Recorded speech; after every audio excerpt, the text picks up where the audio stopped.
In this episode of TriRiot, the Voice of Ironman. Not the Black Sabbath song or the comic book character. No, the announcer, Mike Reilly.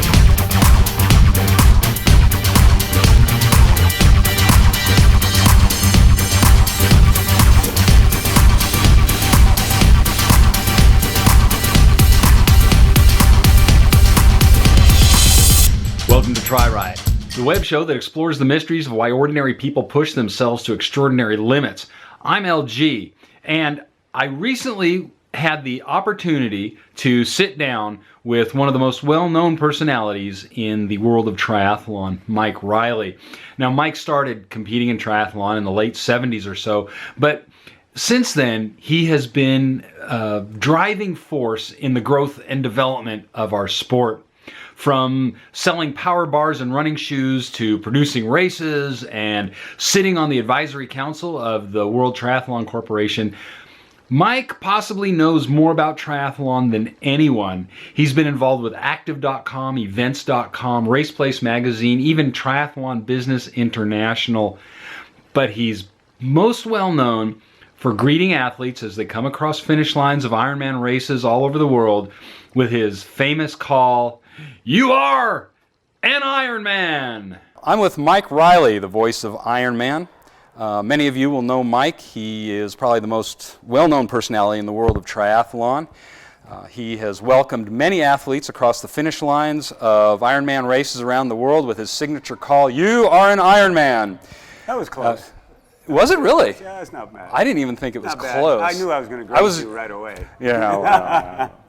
Well, well, that's to make up for the times that I never heard you call my name before, because right. you weren't in the bathroom at those times. No, I was delirious. You were delirious, yeah. Absolutely. I get delirious just going to get a cup of coffee. So, but anyway, welcome, Mike. Have you been to the area before? No, I have not. Cool. Well, I've been welcome. to Raleigh before, but not down here in Wilmington. Well, welcome to Wilmington. Thank you. I hope you enjoy your stay. So far, so good. I love Good. this area. Good, good. All right, let's dive into a little bit of history. Think back to the first endurance event in which you were a participant. Tell me a little bit about that, what it was, where it was, and what motivated you to do it. Oh my gosh, the first time it was a 5K run in San Diego.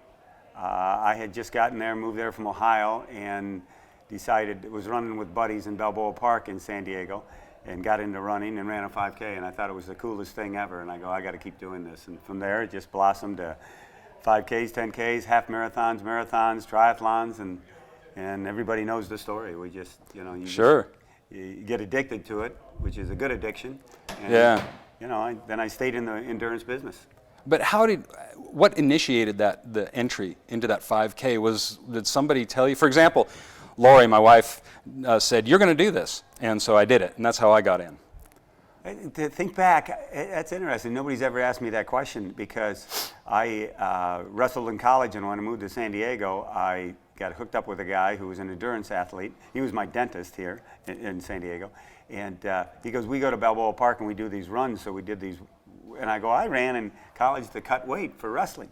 I'll show up there." So I showed up. It was a Wednesday night. They did a regular Wednesday night run.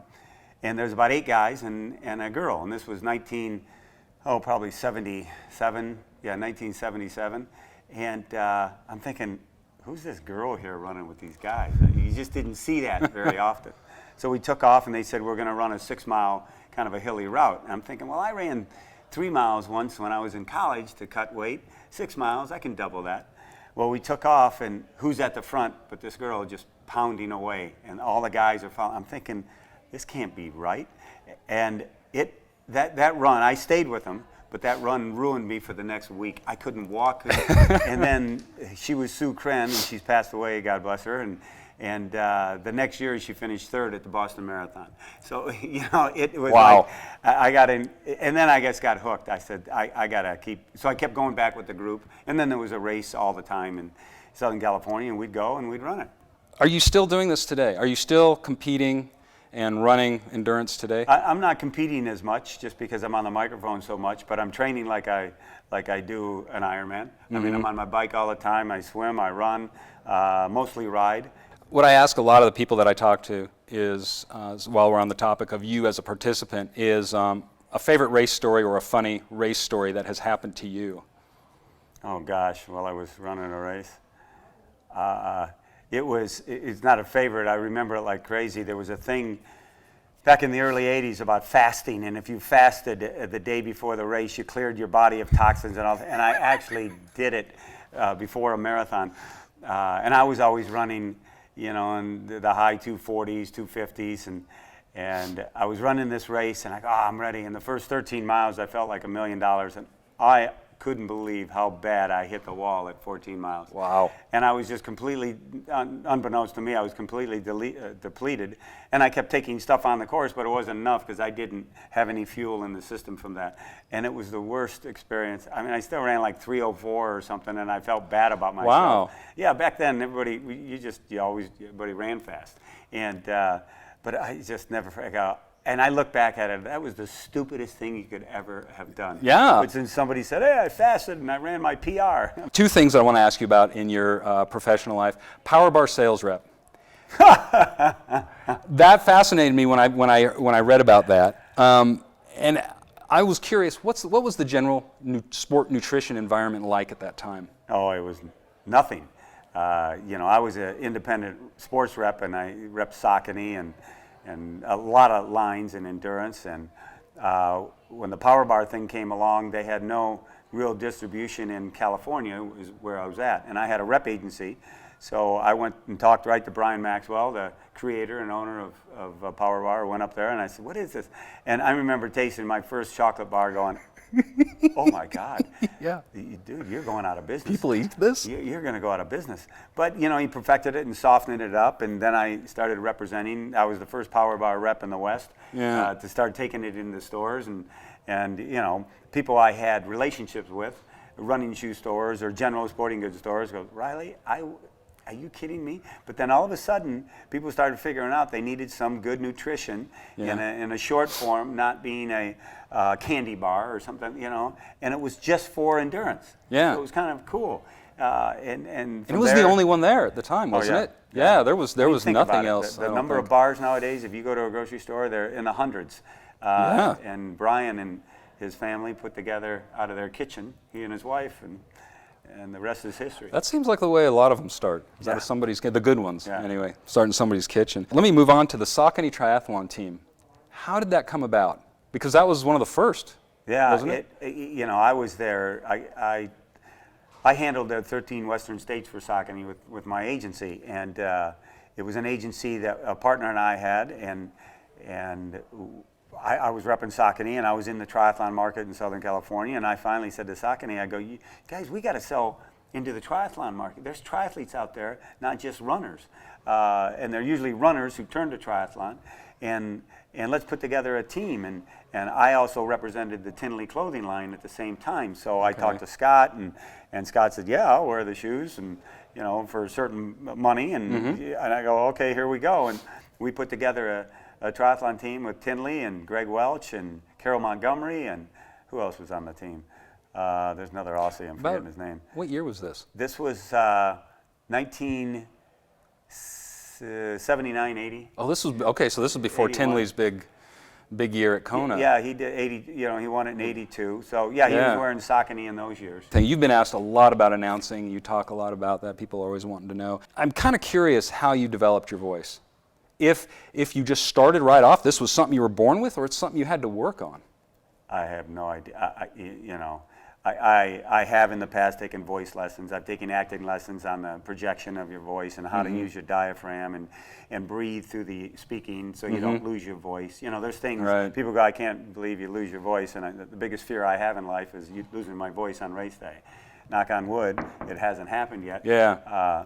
But I just, you know, I'm Irish and full of BS, and I just opened my mouth and started talking. And it's natural. That's how it's perfect. You know, and people will come up and go, God, your voice, I love you. And I don't know what my voice sounds like.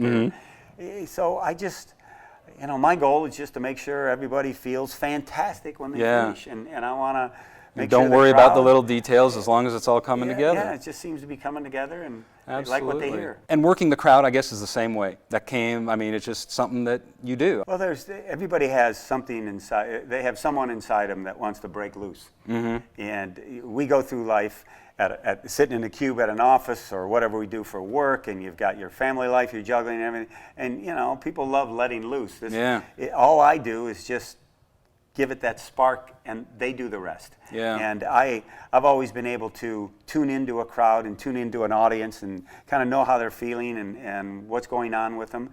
I guess it's my nature to be, I read body language, I do a lot of things like that. And when I'm able to almost, one of my buddies goes, Mike, you're like a doggone preacher who goes out there, and as soon as you start talking, they're hallelujah, and because my goal is, I want them to be as loud and crazy as they can, because it's for the finishers. I want them to hear that. I see a winner!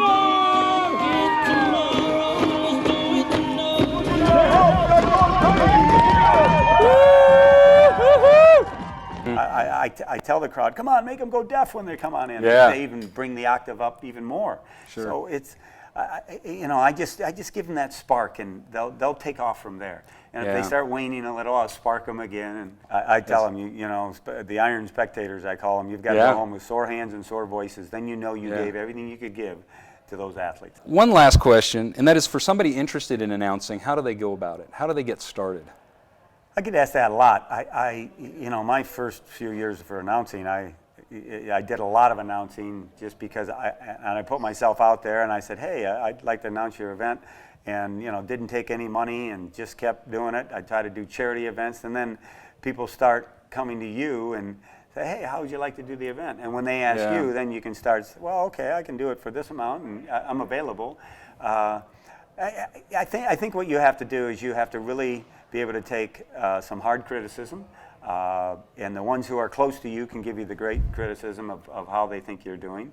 How voices sound over a microphone or on a speaker system, that's just a God-given talent. That's just who you are. You can't change that. And I think the biggest thing about announcing is really you'll never hear me say I or me on race day, because it's not about me. It's about them and the event. The two most important things are the athletes and the event, and it's the announcer's job to take care of that. You're the voice of the event director. You're the voice of the team that's putting the race on, and you want to be able to let those athletes know about everything that's going on, get them pumped up, get the crowd pumped up, Yeah. and it's all about them. And the biggest mistake I see other people make who get on a microphone, I talk to them, or guess what, guys, I'm going to pump you up today. They think it's about them. It's not. You're the least most important person on that site for that day. You're the voice of the event and the voice of the event director. And if you keep that in mind, you'll do a great job. You'll take care of the event director's needs. You'll take care of the athletes. You'll take care of the event. And that's what's sacred. And that's how I look at it, and that's what I try to tell people to do. And less is more.